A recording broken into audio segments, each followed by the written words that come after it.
Bismillah. Assalamualaikum warahmatullahi wabarakatuh. Salam Madani. Kita berikan penghargaan yang berada di bawah kemah ni. Jangan lupa yang berpanas bawah pokok tu, kita pun beri penghargaan pada mereka. Yang sebelah kiri pun kita beri penghargaan. Yang tengok TikTok, kita beri penghargaan. Pengacara majlis, sahabat saya, Presiden UMNO, Presiden Presiden Amanah, rakan-rakan pimpinan BN, UMNO dan PH Keadilan dan Amanah. Saya lihat di kemah ni ramai biru. Walaupun kita ramai, walaupun merah hanya sekaki, 9 kaki akan tetap tolong yang 1 kaki ini. Inilah semangat Malaysia Bernani. Inilah semangat Kerajaan Perpaduan. Kita tidak kira walaupun PH bertanding sedikit, walaupun Amanah bertanding sedikit, BN bertanding banyak, pastikan kita bantu mereka untuk menang juga di negeri Terengganu ini. Sebab di negeri lain PH bantu calon-calon BN. Di sini kita bantu calon mereka. Sebab inilah semangat Kerajaan Perpaduan sebenar.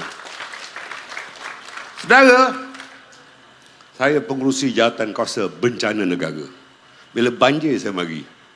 Bila saya mari, MB tak ada. MB ada di New Zealand. Mungkin ada banjir kat sana. Lepas tu, saya pergi ke Dungung. Masa tu sidang parlimen. Ahli parlimen tu tanya dengan saya, bila TPN nak mari? Saya kata, law ni boleh ikut?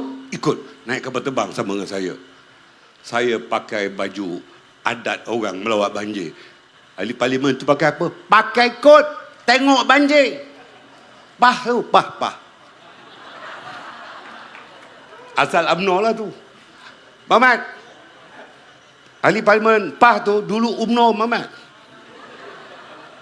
Sesuai lah Mamat. Kalau kempen, pakai baju ni. Kalau banjir, pakai baju banjir. Ini tak sesuai. Sebab apa? Sebab tidak tahu budaya menyesuaikan diri. Bila PM melawat banjir di Kelantan dan Terengganu. Di Terengganu 50,000 peruntukan tambahan diberikan pada Narma. Saya pergi seberang Takir. Saya pergi ke Kemamang. Saya dapat senarai.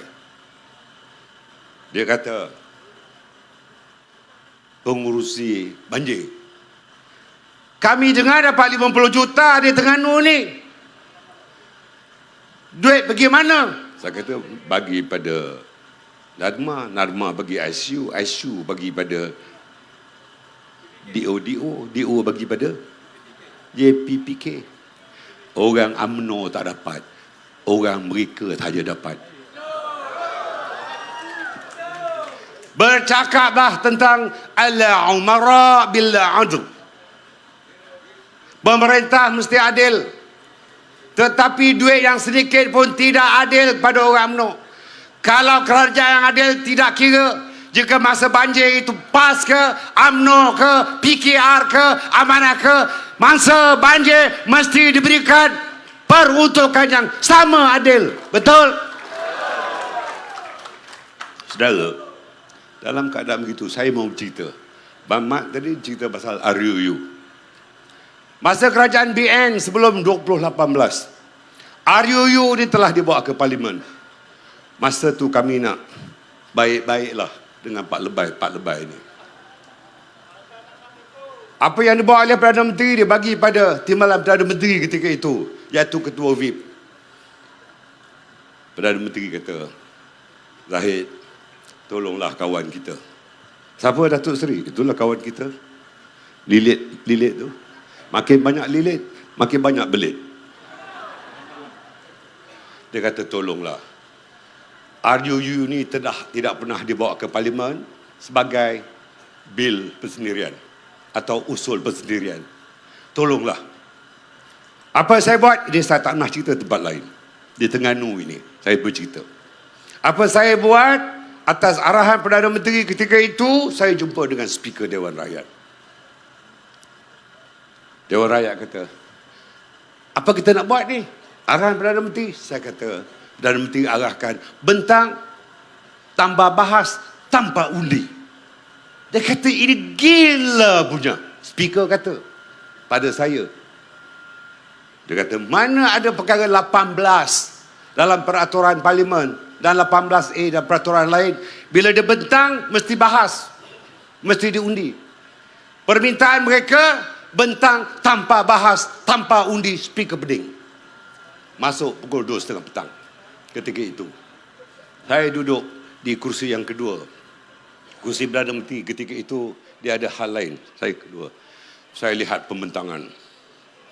Kita sebagai parti yang berasaskan Islam, kita mahu RUU ini adalah agenda yang utama di negara kita. Maka kita melakukan pembentangan. Pembentangan ini perlu untuk kita melihat bahawa undang-undang mesti dilaksanakan berasaskan hukum nas, Quran, hadis, ijma' ulama dan qiyas. Tepuk meja. Lepas tu speaker kata, okey, pembahasan tidak dibenarkan. Undian tidak ada.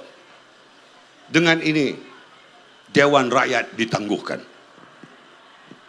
Tuan-tuan dan puan-puan, inilah hakikatnya Bamat. RUU dibentang, tetapi diminta tidak dibahaskan, tidak diundi. Artinya sampai sekarang RUU tidak dapat dilaksanakan kerana itu adalah retorik politik oleh mereka saja.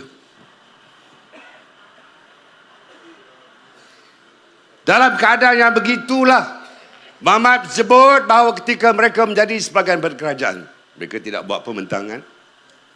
Selepas itu, kini nak buat pembentangan semula. Saya cerita ini dalam keadaan yang sebenar. Saya saksi hidup. Kerana saya diarahkan ketika itu untuk berbicara dengan speaker. Lihatlah lakonan-lakonan politik mereka. Saya pernah menjadi menteri di Jabatan Perdana Menteri menjaga hal ehwal agama. Ketika itu Pak Lah menjadi Perdana Menteri. Musim haji saya pergi ke Mekah. Saya melawat semua maktab. Sama ada di Mekah ataupun di Mina ataupun di Arafah. Satu hari saya dapat panggilan telefon daripada Pak Lah. Zahid, tolong kawan Pak Lah ni. Saya tanya, kenapa Pak Lah? Ada kawan Pak Lah lah tersangkut 4 hari 4 malam di Jeddah. Di mana Pak Lah? Di Hotel Festolia. Siapa yang ada Pak Lah? Kawan Pak Lah lah, tak kira lah Zahid. Siapa ada di situ? Presiden PAS sekarang ni. Siapa ada di?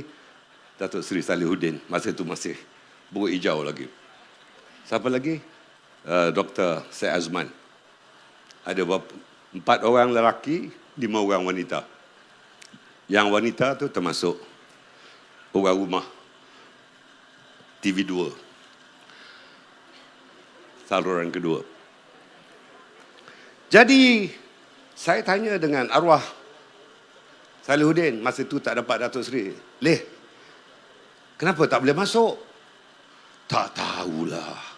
Ya ahi, sahabatku, kata arwah Salih. Sebelum saya sambung, kita berikan sedekah Al-Fatihah kepada Datuk Seri Salihuddin Ayub. Al-Fatihah. Auzubillahi minasyaitonirrajim. Bismillah. Alhamdulillah. Iyyaka na'budu wa iyyaka nasta'in ihdinas siratal mustaqim siratal ladzina an'amta 'alaihim ghairil maghdubi 'alaihim waladdallin. Bila Salihuddin Ayub telefon saya, dia kata, ya Sadiqi Syekh, tolonglah. Ana dan rombongan ni dapat jemputan daripada kerajaan Saudi untuk menunaikan haji di Mekah. Saya tanya dengan arwah Salihuddin, kalau dapat jemputan daripada kerajaan Saudi, kenapa sampai 4 malam? 4 hari 4 malam di Jeddah, di Hotel Fasaliyah, tak dapat masuk Mekah? Tak tahulah, ana pun tak tahu. Jadi Pak Lah, bila telefon, Zahid, jangan kira parti politik lah Zahid. Asalkan kita satu akidah, tolonglah Zahid. Jadi apa yang saya lakukan? Saya minta 2 driver tabung haji. Saya kata, tolong kawan saya ini. Saya tak sebut lagi siapa nama. Pergi ke Hotel Fasaliyah, ambil 2 kereta, 1 bawa laki-laki, yang 1 kereta lagi bawa 5 perempuan.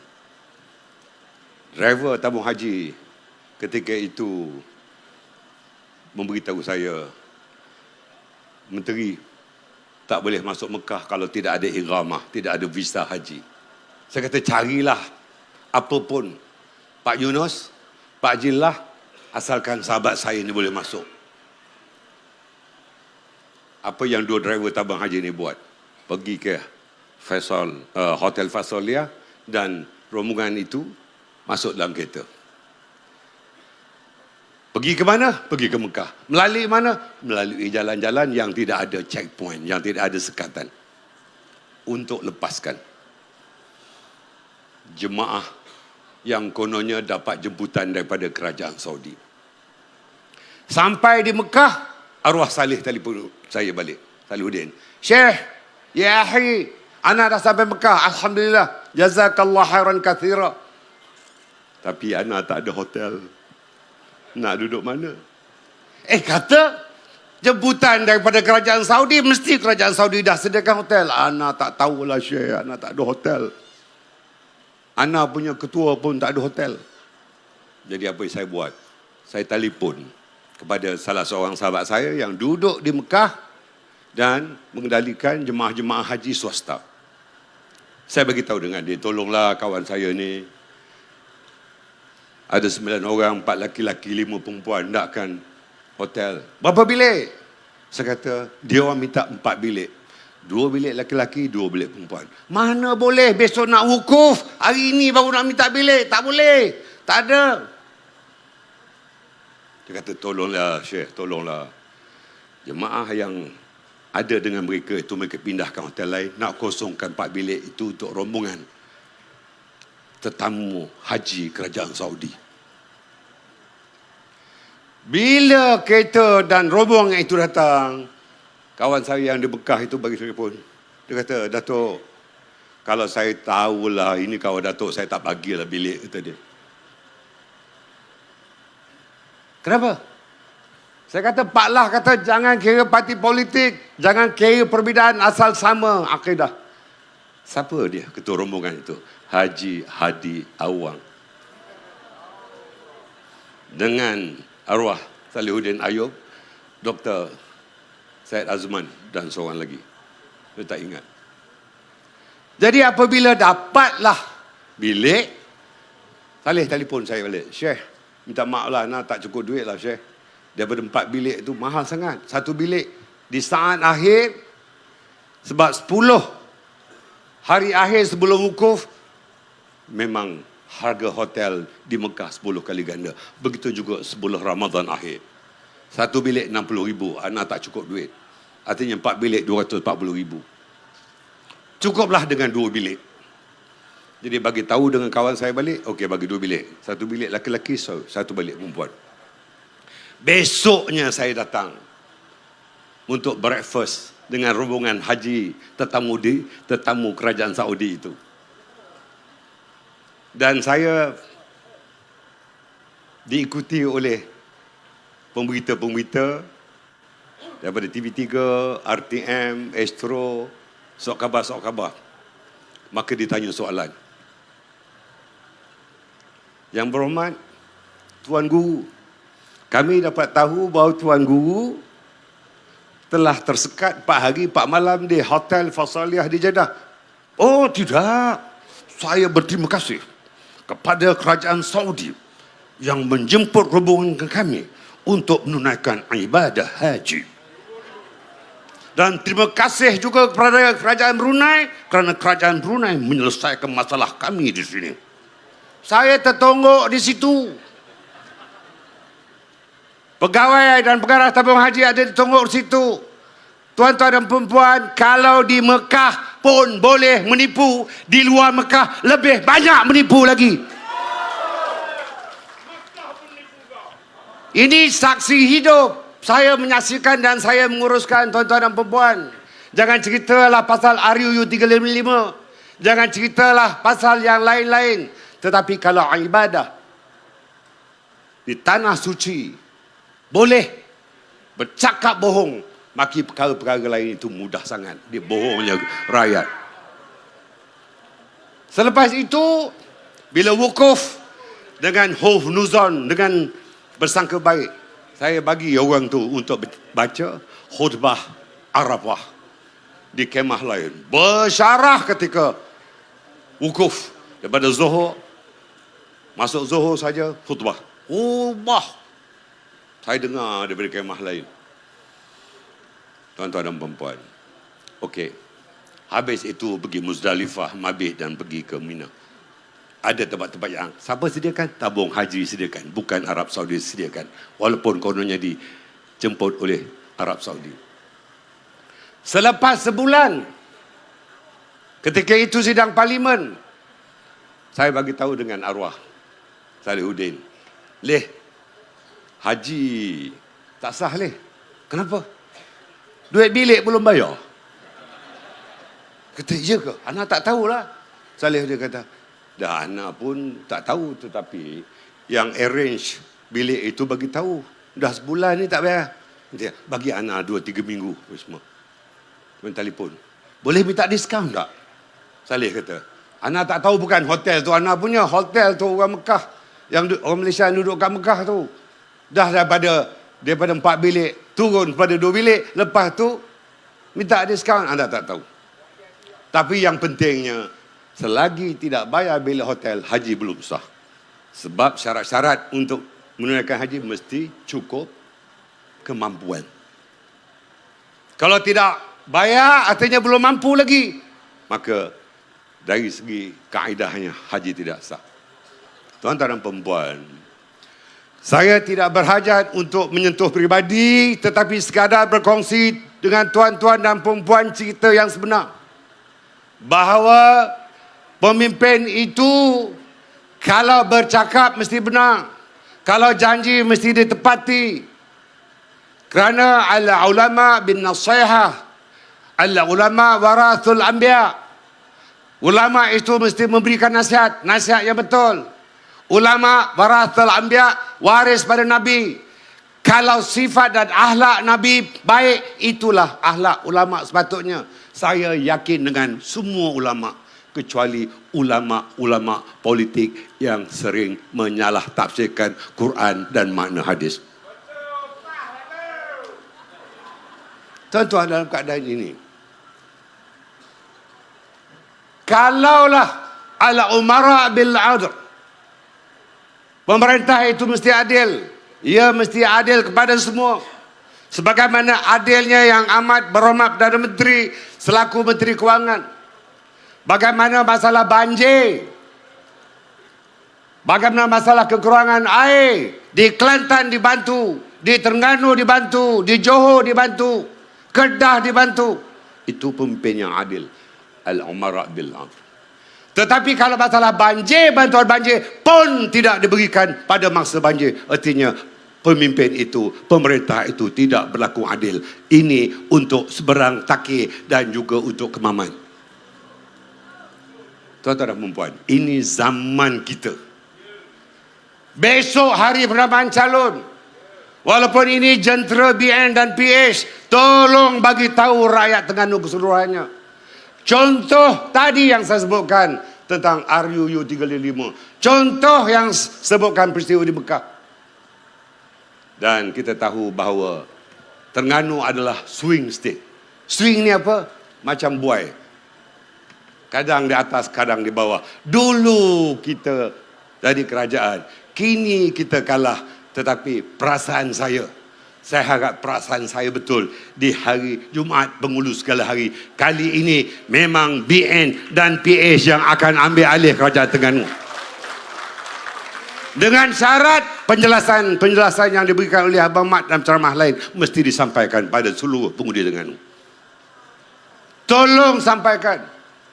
Sebab dalam pilihan raya umum ke-15, apabila sedekah diberikan 3 hari dan sehari sebelum, maka sedekah itu kononnya adalah perkara biasa. Bawa ke mahkamah, mahkamah tolak sebab tidak ada saksi. Macam mana ada saksi? Bila ada writ untuk panggil saksi itu, sampai habis tak jumpa, kononnya sakit, sebenarnya dia lari. Saya tak pertikaikan perintah mahkamah itu, tetapi hakikatnya mereka akan membenarkan yang batil, mereka akan membatilkan yang hak. Itulah yang berlaku. Kita harap kali ini rakyat Terengganu bangkit dan tukar Kerajaan Terengganu kepada kerajaan perpaduan di negeri Terengganu ini. Ini ketika yang paling sesuai. Bak kata Datuk Raja Bahrain, now is the time. Takut apa yang berlaku di Kelantan 33 tahun. 33 tahun mereka mengitah masalah air tidak selesai. Silapnya, Mamat, saya mesti buka rahsia sedikit.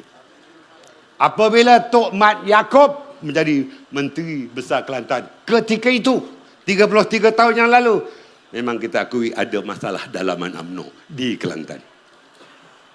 Akhirnya daripada 1 penggal jadi 2 penggal, jadi 3 penggal hingga sekarang.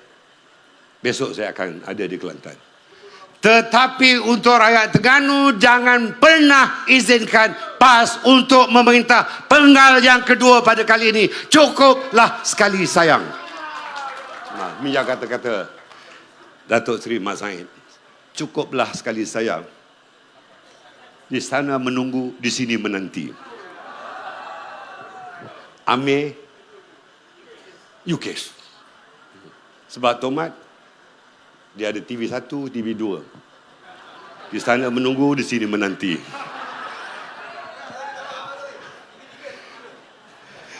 Jadi dalam keadaan ini, tuan-tuan dan perempuan, now is the best time. Inilah ketikanya. Inilah masa yang paling sesuai. Tuan-tuan dan perempuan, kita nak solat Jumaat, mana yang boleh uzur, yang uzur, yang tidak uzur. Tapi janganlah, ada sahabat saya dia kata, saya tak boleh sembahyang Jumaat. Kenapa? Saya uzur. Sebenarnya saya dah jemaah. Belum masuk Zuhur lagi. Tak, saya jamak. Bila jamaknya? Tadi saya jamak sekali, waktu saya sembahyang subuh tadi saya jamak sekali. Ini bekas Menteri Agama tau. Jadi, Abang Mat, insya-Allah, walaupun saya musafir, insya-Allah saya akan solat Jumaat.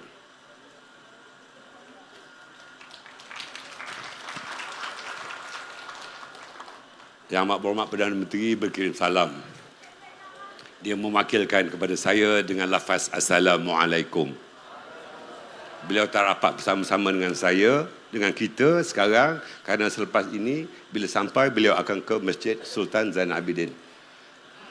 Selepas itu akan berangkat, akan bertolak untuk menghadap ke bawah duli Yang Maha Mulia Sultan Terengganu selepas solat Jumaat. Beliau amat kesal tidak dapat bersama dengan tuan-tuan dan perempuan, tetapi beliau yakin semangat jentera kerajaan perpaduan di negeri Terengganu ini tetap utuh, tetap ukuh, tetap perkasa. InsyaAllah PM dan saya akan datang kali kedua di Terengganu, Jelajah Madani 2.0, selepas daripada penamaan calon besok, dan ada tarikhnya. Saya akan datang insyaAllah dengan PM. Akhirnya, negeri Terengganu ini adalah negeri terakhir untuk Jelajah Madani 1.0. Saya ucapkan terima kasih pada YB Sani. Setakat ini Jelajah 1.0 Puan Kosong ini adalah yang terbaik kerana beliau adalah ketua organizernya. Terima kasih. Dah lama kita duduk di pentas ini dan di bawah pokok. Mari kita bangun supaya hilang keletihan dan laungkan bersama-sama dengan saya Gelombang Biru dan juga Pakatan Harapan. Gelombang! Gelombang! Gelombang! Gelombang! Gelombang! Gelombang! Pakatan! Pakatan! Pakatan! Pakatan! Pakatan! Pakatan! Pakatan!